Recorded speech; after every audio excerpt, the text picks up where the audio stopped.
Welcome to my unboxing of the Sapphire Edge HD3, or Cubed, however you want to interpret that, mini PC. So, Sapphire is no stranger to computer technologies, especially ones built by AMD. They've been doing graphics cards for AMD going back as far as like dinosaurs, and they've also got some AMD motherboards, but as far as all-in-one PCs go, this is by far the most impressive product that I think they have yet released. Although I haven't seen one in person yet, I have seen the marketing materials. This is why I'm like skipping right to the part where the box opens and I take the thing out, because I want to check this thing out in person before I say almost anything about it. So inside we find some packing materials. Look at that foam.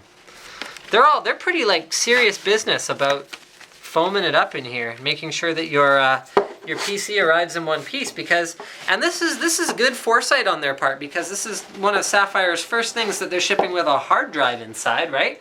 So they're all like, yeah, normally video cards, no big deal, it gets shaken around a little bit, what's gonna get damaged? Well, a hard drive can, so they've got a nice foam layer going on all sides of this thing.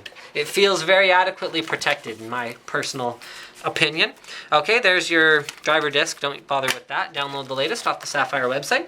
Quick installation guide. So this covers quickly installing things to other things. User manual. So it's only 6 pages. It's got to be pretty straightforward here.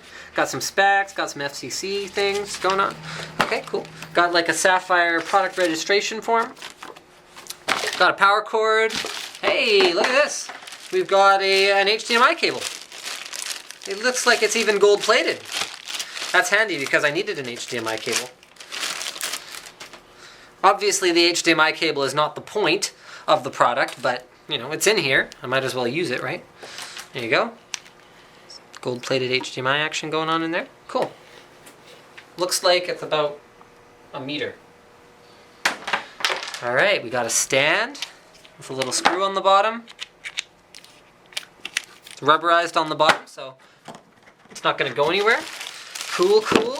Oh, check this out. We also have an HDMI to DVI adapter that is single link DVI, guys, because HDMI is pin-to-pin compatible with single link DVI, so you're not going to be going above 1920 by 1200 at 60 hertz. Just remember that. I mean, there's probably not many scenarios where you would be doing that with this anyhow, but there you are.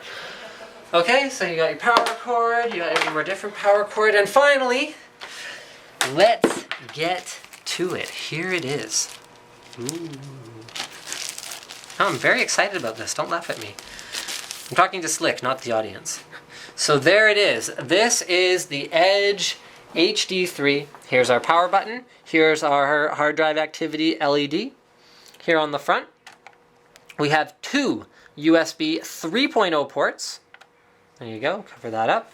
Got like a soft touch finish. I realized, like looking at it, that it probably looks kind of just like dusty, but when I go like this, you can see it comes very, very clean. So it has a good way of like masking that. So once you wipe it down once, then it should be pretty much good to go. So that's kind of nice. I personally love these like rubberized, grippy feels. On the bottom here, we can see that looks like your hard drive right there next to the ventilation holes. There's the screw on the bottom for attaching it to the stand if you should see fit. And on the back, we find our I/O. So we have VGA, just in case you still need it, HDMI, 2 USB 2.0 ports, gigabit Ethernet, power, as well as headphones and microphone ports. So, what makes this guy special is the real question here. I'm just going to go ahead and attach it to a little stand. A few things would be the answer here. And number one is the fact that it uses AMD's E-450 APU. So an APU, if you guys do or don't recall, I'm going to say it anyway. An APU is a combination CPU and graphics processing unit. So what it means is you have DirectX 11 graphics power in this unit. It is capable of running DirectX 11 titles. I wouldn't expect to be running them on the highest details or the most demanding DirectX 11 titles, but it can run DirectX 11 features. So there you go. So stuff like Dirt 3, yes, it will run off of this slimline PC, which is very, very cool. It's got 4 gigs of memory. The graphics card is equivalent to what would be called a Radeon 6320 Yes, just double check. Sorry, I have a hard time remembering which HD graphics core goes with which APU sometimes. So inside here also, for the CPU component of the APU, is a 1.6 gigahertz dual core. I mean, look at this form factor, it's ridiculous. Yeah, I'm gonna do it, I'm gonna do the iPhone size comparison. For those of you who think that I'm showing off that I have an iPhone, I mean, come on, get real. It's an iPhone 4, that's not the point. The point is everyone knows how big an iPhone is, so if I hold something up to an iPhone, everyone knows how big it is. So there you go. That's the thickness comparison against the iPhone. And here is the size comparison against the iPhone. So this thing is just tiny, considering the fact that it contains a full PC inside. So it's got, oh, you know what, I missed something. I missed it because I didn't actually see it. Hold on a second, guys.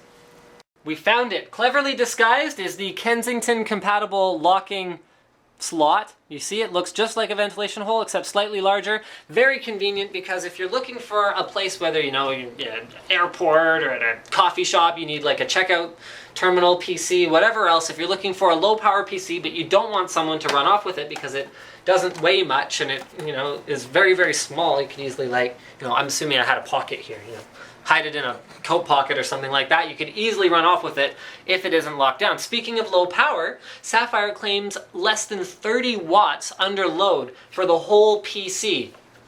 Holy crap.